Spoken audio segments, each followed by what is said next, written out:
नमस्कार. आज आपण बनवत आहोत चणा डाळ मसाला. पाहू शकता खूप छान दिसते ही भाजी, खायला देखील छान लागते. यासाठी मी एक कांदा, 2 टोमॅटो, 1 बटाटा आणि कोथिंबीर चिरून ठेवली आहे. त्यानंतर आपण 2 सुक्या मिरच्या घेणार आहोत. त्या गरम पाण्यामध्ये भिजत घालणार आहोत, जेणेकरून त्या छान भिजतील. त्या आपल्याला वाटण्यासाठी लागणार आहेत. इथे मी चणा डाळ 3-4 तासासाठी भिजत घातली होती. चणा डाळ छान भिजलेली आहे, तुम्ही पाहू शकता.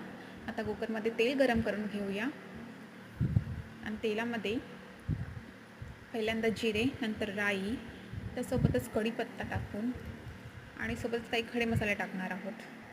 हे छान आपण तेलामध्ये परतून घेणार आहोत. मी पाहू शकता. आता आपण इथे चिरलेला कांदा टाकणार आहोत आणि तो देखील छान तेलामध्ये परतून घेणार आहोत. 2-3 मिनटासाठी आपला कांदा शिजवायचा आहे. त्यानंतर आपण त्याच्यामध्ये टोमॅटो टाकणार आहोत, सोबतच अद्रक लसूण पेस्ट टाकणार आहोत आणि ते छान मिक्स करून घेणार आहोत.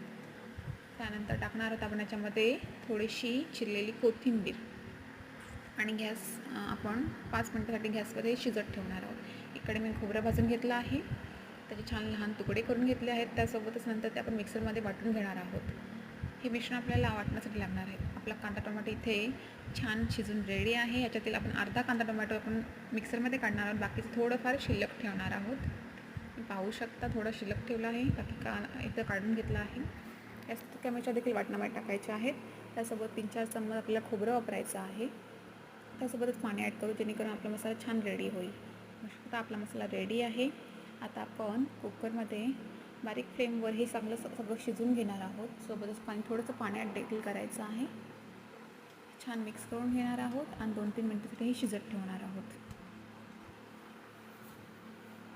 आपला मसाला छान रेडी आहे. आता आपण त्यामध्ये मसाला ॲड करूया. पहिल्यांदा हळद, नंतर लाल तिखट, नंतर गरम मसाला, नंतर धनेपूड, नंतर मीठ.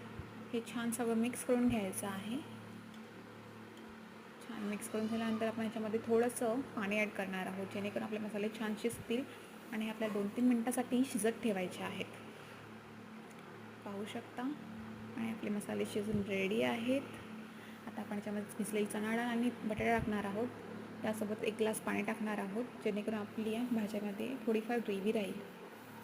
छान मिक्स करून घ्यायचं आहे. त्यानंतर कुकरचं झाकण बंद करून गॅसची फ्लेम वाढवायची आहे.